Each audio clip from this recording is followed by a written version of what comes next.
Bonjour, Madame Gillot, Rosalinda Gillot, restauratrice à Rouen. C'est une bonne question parce que oui, la restauration, effectivement, c'est un travail différent des autres, mais c'est pas vrai qu'on travaille 16 heures dans la journée. Le gouvernement, entre parenthèses, il a donné beaucoup d'aide à les personnes qui souhaitent entreprendre ces métiers et en même temps, nous, comme entrepreneurs, c'est vrai, parce que en fait, la restauration, ça dure quelques heures, entre midi et 14 heures et entre 19h et 22 heures. Dans ces temps-là, il y a beaucoup de monde qui vient manger tout le monde au même moment. Des conséquences, il faut être vraiment réactive. C'est ce que nous appelons les coups de roche. Il faut vraiment être prêt pour pouvoir accueillir nos clients. Ça va pas. Tout le monde peut avoir des accidents. Fait partie du métier. Ça s'apprend. La chose importante, c'est que ce n'est pas régulier. Hein? Ce qui signifie que la personne effectivement est distraite et n'aime pas forcément ce qu'elle fait. Pas dans mes établissements. Quand même, c'est vrai que beaucoup de monde il peut prendre. Mais c'est une ancienne mentalité. Sincèrement, moi, je ne la connais pas. Alors, du coup, via les questions qu'on va vous poser, j'avais déjà une question, c'est est-ce qu'il y a beaucoup de turnover dans votre métier? Oui, il y a beaucoup de turnover dans le métier de la restauration parce que c'est un métier particulier. Il faut travailler, comme je vous ai déjà dit, les soirs, les jours de fête, les week-ends. Et les turnover, c'est aussi parce que nous, on prend en charge pas mal d'étudiants qui, des conséquences, ils ont des petits contrats pour après retourner étudier. D'accord.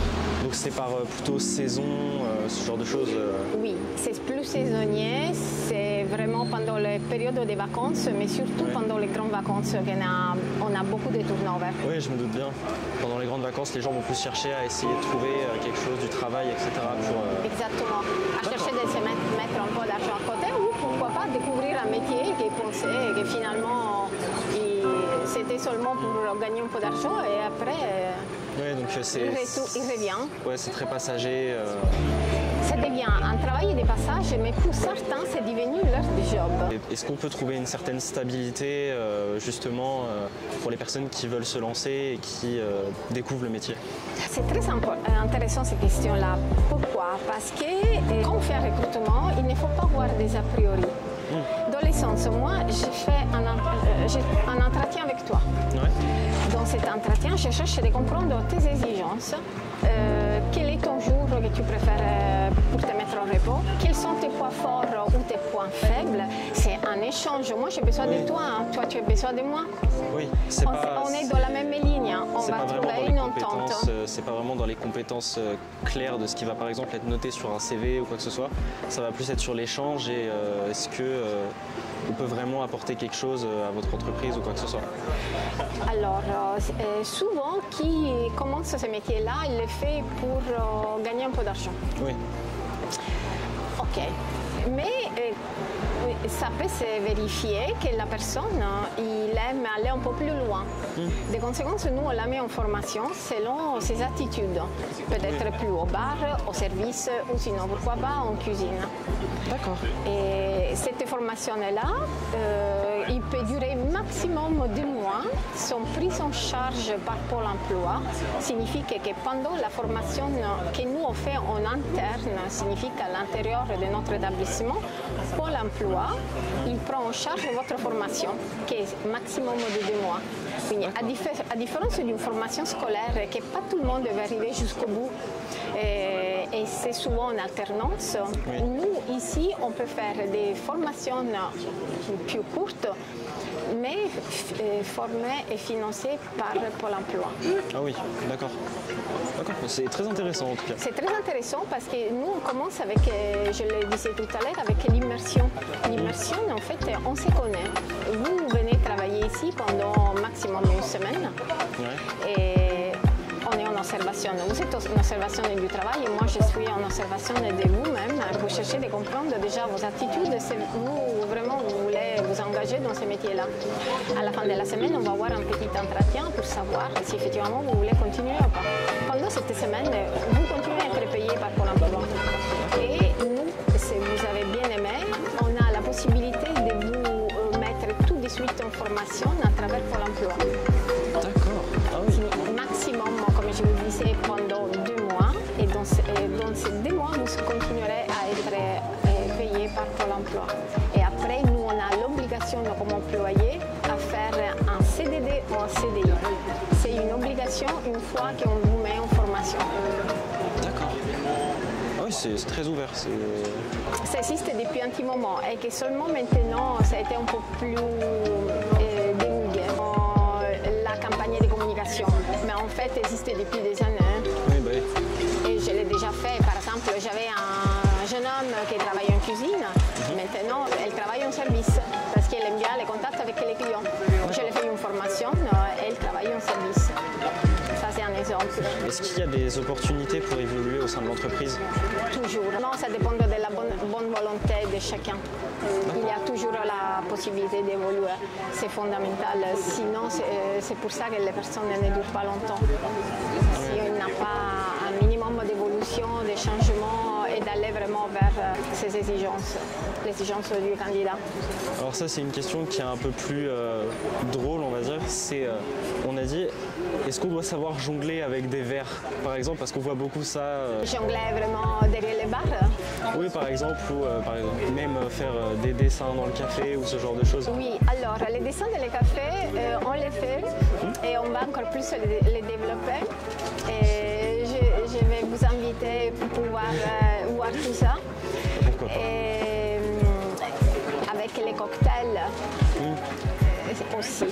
D'accord. Ça, c'est plus un travail du soir. Oui, bah oui. Mais avec la cafétéria le matin, c'est très très sympa pour pouvoir.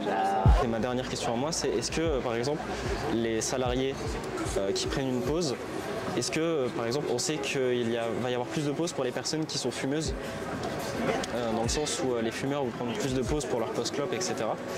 Est-ce que justement il y a une équité de pause pour les personnes qui sont fumeuses ou non? Oui. Pour qui fume, c'est une exigence physique, si vous voulez. Vraiment, la personne qui fume, elle a besoin de faire ces pauses-là. En tout cas, tout le monde a besoin de faire des pauses. On ne peut pas travailler 8 heures sans pause. Ça, c'est interdit. Ah oui.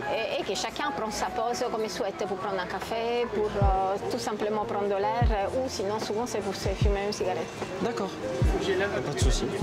Bah, du coup, moi, c'est fini pour moi. Alors bonjour, on a encore changé d'intervieweur. Bonjour Raphaël. Bonjour. Justement, du coup, je vais reprendre les questions de mon collègue. Oui. On parle, du coup, on vous a parlé tout à l'heure de la pression qu'il peut y avoir au travail. Oui. Est-ce que c'est, vous personnellement ou en général dans la restauration, il y a beaucoup de burn-out, beaucoup de personnes qui sont surmenage. Et est-ce que ça vous est déjà arrivé ici de devoir gérer cette situation? Alors oui, il existe des gens effectivement qui vont en burn-out. Après, ça dépend vraiment de la personnalité de chacun. Être en burn-out, ça doit être aussi de la part de l'employeur de chercher de comprendre pourquoi son employé il a autant de pression et de conséquences chercher de régler la situation. Il essaie de gérer le problème en amont. Absolument, il faut toujours gérer les problèmes en amont. Après, c'est vrai qu'il y a des personnalités qui parlent moins, sont plus sensibles, ils ont une attitude différente. Pour moi, c'est la responsabilité de l'employeur de gérer ça. D'accord. Et si jamais, imaginons je travaille chez vous et je fais un burn-out, comment vous allez gérer ça? Est-ce que je vais avoir une aide? Est-ce que je vais être viré? Viré, non, je ne serais pas été un bon employeur parce que je ne me suis pas rendu compte. D'accord. Oui, donc là, c'est pas forcément la faute de l'employé. Non. D'accord. Non, c'est vraiment... bon, il y a des gens qui profitent un peu de ça, mais dans une réalité réelle, non. Le burn-out, c'est quelque chose qui existe. Ce sont des fatigues physiques, il faut savoir les gérer et c'est à l'employeur de vraiment anticiper tout ça. Prochaine question. Est-ce que tout le monde est-ce que tout le monde peut venir bosser dans la restauration ou vous avez un minimum de critères de recrutement? Pas tout le monde peut travailler dans la restauration, c'est ce que tout le monde pense, mais malheureusement c'est pas ça, parce que c'est un vrai métier. Et c'est un métier qui s'apprend, et c'est un vrai métier. Comme tous les métiers quelque part. Comme tous les métiers. C'est peut-être la facilité de pouvoir être runner. Runner chez nous signifie qu'en pleine saison, quand on a du monde, il y a les jeunes qui vont chercher les commandes et les ramènent aux clients. Mais ils ne prennent pas des commandes, ils n'encaissent pas, ils sont limités vraiment à faire des runners. Runner, c'est un mot anglais qui signifie vraiment courir. Prend la commande, la ramène au client, il va chercher une autre commande. Oui, c'est pas tout le monde qui peut gérer ça. C'est pour donner un aide à qui est en terrasse et prendre les commandes. Et c'est dit, le restaurant marche très très bien, où on a beaucoup de touristes. Pour vous, à titre personnel, c'est quoi un bon cuisinier ou un bon serveur? Alors, le bon serveur, c'est celui qui a la bonne volonté de vouloir faire les choses et pas attendre, on va tout le temps derrière lui. C'est une personne qui se prend, qui effectivement accepte de faire ce métier-là, même si elle ne les connaît pas, et il met du sien. C'est ça qui fait toute la différence, Raphaël, c'est la bonne volonté de chacun. On peut trouver justement une stabilité dans la restauration. Est-ce que je peux y rester longtemps? Oui. Est-ce que justement on peut choisir de rester à son poste ou est-ce qu'on peut choisir d'évoluer? Alors on peut choisir toujours d'évoluer, mais il y a des gens qui aiment rester à la planche, c'est leur choix. On entend souvent que dans la restauration, justement, il y a des petits avantages, par exemple, avoir des réductions dans le restaurant où on travaille, avoir des réductions sur les cafés. Est-ce que c'est vrai? Alors naturellement, dans les restaurants que vous travaillez, vous mangez, vous pouvez prendre des cafés sans besoin d'avoir de la réduction parce que ça fait partie de vos avantages. Mais en plus de ça, nous, effectivement, on donne la possibilité à nos employés d'avoir aussi des remises s'ils souhaitent venir en famille avec des amis sous les différents établissements. Et du coup, ça arrive à ma dernière question. Du coup, pourquoi moi j'irais travailler chez vous plutôt que chez le voisin? Parce que par rapport à ce que je vous ai dit, vous avez trouvé tout ça plus cohérent. Voisins qui maintiennent une méthode classique qui ne va pas évoluer. Merci beaucoup. Merci de m'avoir reçu et puis à bientôt. À bientôt.